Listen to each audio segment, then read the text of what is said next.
Hello, everyone. It's a pleasure to be here. I am a professor of entrepreneurship at Oxford, but perhaps more importantly, I'm the director of the Oxford FinTech Research Center. So we do a lot of research on FinTech and open banking and APIs and strategic issues around them and the way that competition is changing.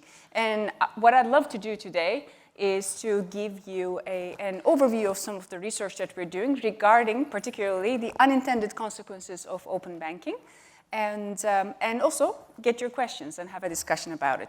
So just to get started, obviously, if we're in this conference, we know why open banking matters and how it allows individuals and businesses to have a chance to get better offers from the market. And that is a wonderful starting point, and we have regulators to thank for the initiation on that, although, of course, as I'll tell you today, some of the consequences might be unintended. But open banking is different from the normal trend where innovation comes and the regulation comes after, and maybe there's a reason for that, which is the primary one, in my opinion, is that if we leave the market to its own devices, then this innovation might never come, because those who have the power, meaning those who have the data, also have an incentive to preserve the status quo. So opening up data means opening up competition in a stepwise way, and we see signs of this everywhere, going from open banking to open finance, in the UK and in the EU as plans are being rolled out. Australia is starting from open finance, and one of our studies, which I'm not going to talk about today, is looking at benefits versus difficulties of doing it in a much more drastic way, going straight to open finance and making all financial data available. What is the benefit of that versus not? And of course, open data will blur boundaries between industries, and we will see how competition, competitors from healthcare might be interested in financial data, insurance, travel, all of these different types of data will be fair game across industries, and we will see much more cross-industry players. So what does this mean for consumers? That we will surely get better offers, that's clear, right?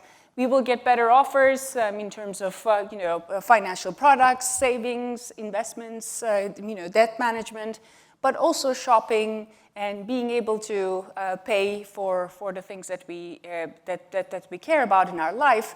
And with the theme being the path from open banking to embedded finance. At Oxford, for example, we see in our incubators lots of fintechs. I'm the fintech lead of our incubator in the business school. And we see lots of fintechs, for example, tackling educational debt, right? You come to school and you have to talk to your bank first to make sure that you have the money to pay for it, whereas maybe the school can have a standing arrangement with banks, such that based on your performance and based on your future salary, the school gets a share of that rather than asking for a fixed amount of money for today. So there's lots of innovation happening. And of course, a lot of that innovation is also unbundling what we know as banking services. And that makes sense, and that's good, because that means that there's more competition for a lot of different things that we always thought of as part of what a bank would offer. And here in the middle, you see the HSBC website. Of course, this is just an example, has nothing to do with how good or bad HSBC is. But everyday banking, investing, insurance, right, international travel, all of these things that they provide, there's now fintechs and innovative new entrants that are actually tackling that with their single service innovations, right? And that's good, and many of them we know, some of them have gotten into trouble, but that's okay, because that's what happens in innovation and competition. What's interesting, though, is that as you unbundle these services, from the consumer's point of view, it becomes much more challenging to keep track of all of this, right? It becomes, are you gonna have 15 different apps to manage different financial services? And then, of course, when you unbundle and when you allow innovation, one of the things that happens is that platform business models start to come to the picture. And the reason for this is very straightforward. It allows people to do one-stop shopping, and you don't have to be married to one bank for all of this. You can have different apps which are part of that platform, and we see this very much happening as marketplaces, financial marketplaces, where you can, save and find a mortgage and do insurance, and this all works in the platform business model where there's complementers that come to that platform, they get vetted, and then consumers have a lot more choice compared to what they would do in a system where everything is offered by that one entity. So rise of platform business models is one of the consequences, perhaps not the most interesting, but that's one theme that I want to talk about in just for a couple of minutes before I go into some of the other consequences. So the pink elephant in the room then is, okay, if platform business models are coming in, we already have platforms in the world, and these platforms are not just in one area, they're already handling different things, like they're handling the retail, they're handling entertainment, transportation. What does this mean for finance if finance is now going to allow platform-based business models because data can be shared much more freely? And so this motivated us to do a study that went a little bit beyond finance and look at highly regulated industries and try to understand how big tech is coming into these industries. When you look at Asia, of course, there's quite a bit of big tech presence, and one of our studies has found that 70% of financial services are being provided by big tech in Asia right now, right? But when you look across, you see that healthcare, education, finance are being affected, but this is not the same that you would see in entertainment or retail. It's not the same as Amazon replacing your supermarket in many ways, or Netflix replacing the TV stations, right? One of the first things that we have seen, this is healthcare, by the way, but the trends are very similar, so that's why I want to start with this. There's always an ecosystem in that industry. Like there's data and services that are flowing, and this is a representation there. You have primary healthcare providers here, patients here, so all of us. And then there's also lots of kind of supply of both services, products, and knowledge coming into the system. The way that big tech comes in, as far as we can tell, is that they typically start with IT services. And of course, Microsoft has been doing this for decades, but Google and Amazon, also with their cloud services, are getting more and more into providing IT for healthcare. But that's only the starting point. From there on, with the knowledge that they get, they start to provide prediction services, and that's a value added, because if I can save your life by predicting that you'll have a heart attack in the next 5 years, then that's really valuable for doctors and hospitals. And so what happens is that more and more data is flowing to big tech because healthcare providers are actually appreciating these services. But that data then becomes the starting point for all sorts of investments into pharma, biotech, healthcare device manufacturing, medical research, and then direct data coming from patients through your Apple Watch or Fitbit or your phone, as well as going into insurance. So for example, Amazon has bought an online pharmacy in the US in order to start providing pharmacy services, just like you would go to your pharmacy in the neighborhood. What does this all say? What it's saying is that the primary healthcare providers are not changing, but what's changing is the power, because data is getting in the hands of big tech, and that means that big tech, doctors and hospitals are relying more and more on big tech, and that data allows big tech to provide more and more services directly into the system, and we call this the digital colonizing of a sector. The situation is quite similar in education. We see lots of universities and certification courses popping up. And of course, coming back to finance, we see, and this study you can access through my website as well as through Oxford, big tech entry into finance, lots happening as you would imagine, because this is a mirror of your life in payments, but also going into much more profitable services. And of course, this over time, this table will get filled up more and more. Every day, it gets more filled up, right? So big tech entry in finance, definitely a thing, and very much in the same way that you would imagine, digital colonization of the healthcare sector, that services, your money might stay with the bank, but through open banking, as well as through all the innovation and all those single services, fintechs that are coming into the picture, big tech becomes a big candidate for putting them into one platform and making it a one-stop shop for you. One of the things that we're doing also is looking at other consequences of open banking, and one that I want to talk about today is the way that it's changing industry architectures. This is together with our research fellow, Dize, who was here. Maybe you've seen her yesterday. And the first thing that we need to see there is what are some of the challenges about open banking. The first thing, of course, is that open banking was about only payments, or only current and checking accounts, and so there's limited scope. What that means is that fintechs that need more than that data have to have different ways to access that. For payment data, they can use APIs. For non-payment data, they can't use APIs, and what that means is that customers have to have different responses and different technologies that they have to use in order to give access.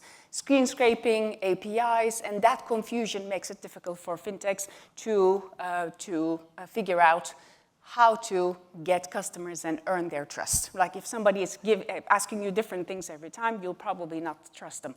And this becomes a big issue with fintech. The second one is misaligned incentives.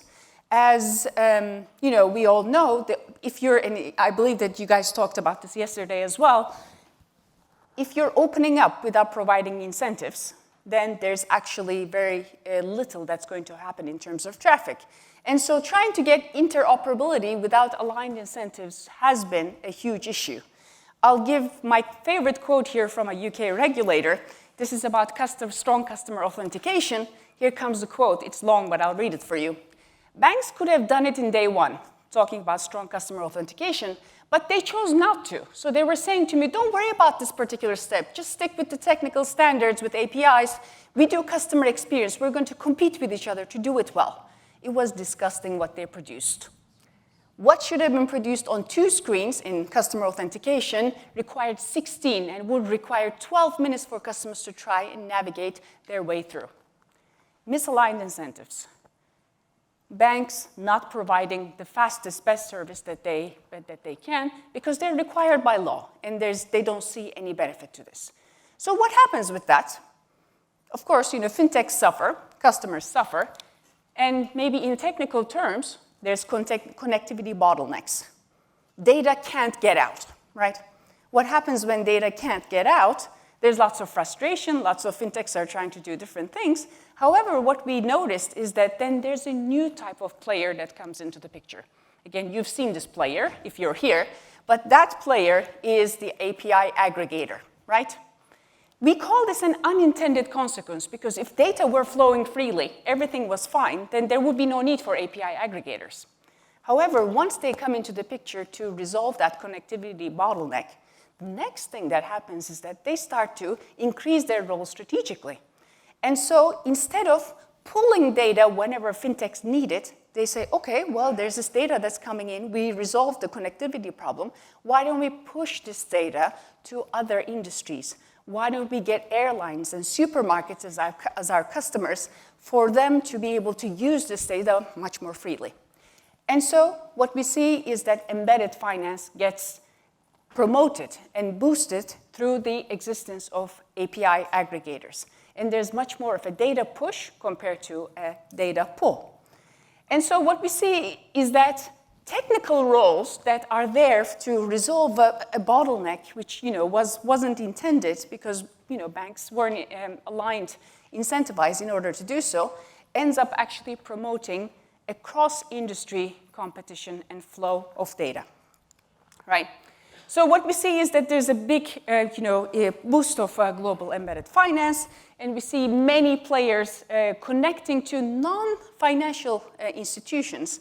And when you talk to regulators, this is welcome in a way, but it confuses things because suddenly it becomes unclear where regulation lies and who needs to regulate what activity, because this is now getting into transportation, this is getting into healthcare and education and all of that.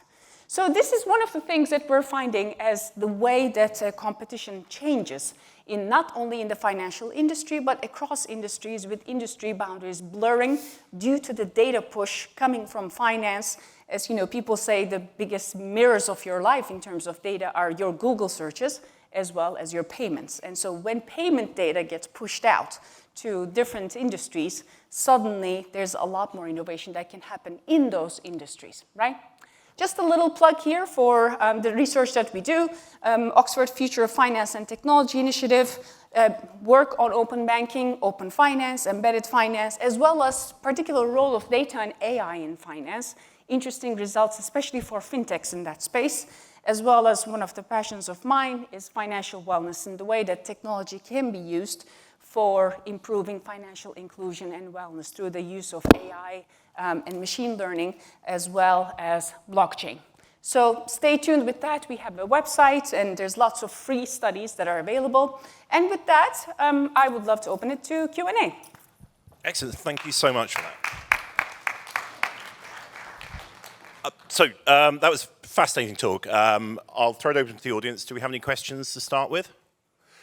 Right, all the way at the back. Do you want to try shouting, and I'll repeat it to the audience? If you were the regulator in the UK, what would you say to the banks today? So, if you were the regulator in the UK, what would you say to the banks today? So, being a regulator, first of all, is not easy, because one of the things that you can't do is if you prescribe every single step, then you're marrying yourself to that particular technology. And if, 10 years from now, we have new technologies available, then suddenly your system gets outdated.